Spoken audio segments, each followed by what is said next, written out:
Hello there, kia ora. Yesterday, the government was pleased as punch to announce that they had finally done local water well when they were delivering a change up for Watercare in Tamaki Makaurau, Auckland.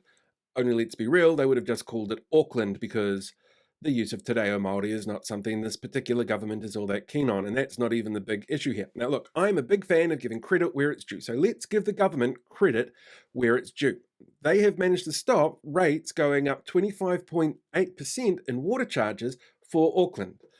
25.8% rates increases that they put on to councils. Because you might recall when they first got into government, one of the first things they did was tell councils that costs for water management and infrastructure was back on them, even though they'd taken everything out of the system already to make way for Three Waters. But the government wasn't going to do that. They were telling councils to start dealing with the problem themselves and had no plan at all for what would happen afterwards. Like they literally had no plan when they took over. They just said, here is the money. And there are some places that were being hit harder than others, like the Far North District Council. Remember, they initially had a look at almost 30% increase in rates because of their very old water infrastructure that they had up there. And it would have been far cheaper for them to get into some kind of mega entity with Auckland and spread those costs out over a longer period of time and therefore end up being a lot cheaper.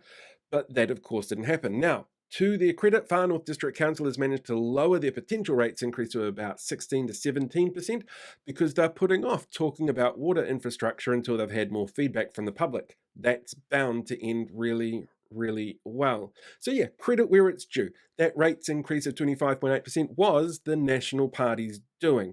But don't worry, under this new plan, the rates increase is only going to be 7.2%. So yep, credit where it's due. That's lower than 25.8, but still a lot higher than the 2% it would have been under Labour's Affordable Water Plan because, as I said before, they would have been all grouped in with Far North District Council. They would have been an entity that had a really high credit rating and government backing and far more assets to be able to borrow against over a longer period of time with a lower interest rate than what Watercare is going to be able to do by themselves.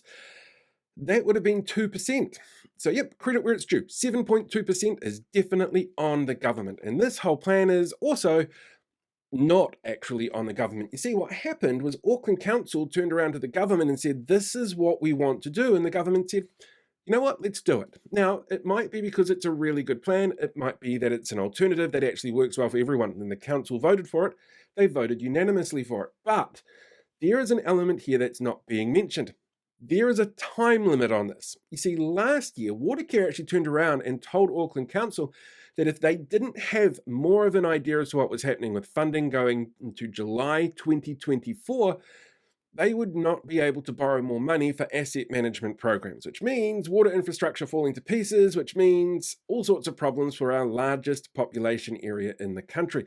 There was a time limit on getting this done, which may be part of the reason why the government was able to push it through so quick. Also, Watercare is a standalone organisation.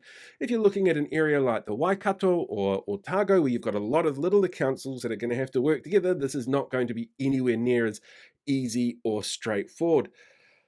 So realistically, the government is due some credit for first of all increasing the potential rates by a huge amount, over a quarter, for most of the councils around the country. And they are due credit for getting it down to 7.2% when it could have been 2% if people had actually voted in other ways. They're due credit for actually agreeing to a plan that somebody else came up with, so they shouldn't really take credit for that. And they are due credit for not telling everybody how much of an urgent matter this actually was because, well, they can now turn around and say, look what we did in just 6 months. We're working for you. When in reality, they only had 8 months to get everything sorted in the first place. But hey, the government wants to take credit, so let's make sure they get the credit they deserve. Oh, but when it comes to credit that they deserve, well, there's another sort of credit, isn't there? You see, it's actually going to be written into the legislation that the government will not back up Watercare when it comes to any kind of loans, and the council is not allowed to prop up Watercare if something goes wrong. So if something goes wrong and Watercare can't make payments on money it needs to borrow, it can be sold off to the highest bidder. That's right, it will be written into the legislation that it's entirely possible if this fails, Watercare is going to be sold. But this government told us they weren't going to do asset sales. They're just going to set it up so that if something fails, which, government is pretty good at the moment of letting that kind of thing happen, well, it'll be sold off to the highest bidder and Aucklanders will still probably get a rate increase because then a company's got to turn a profit. I'm sure this is going to end really well, but hey, credit where it's due, right?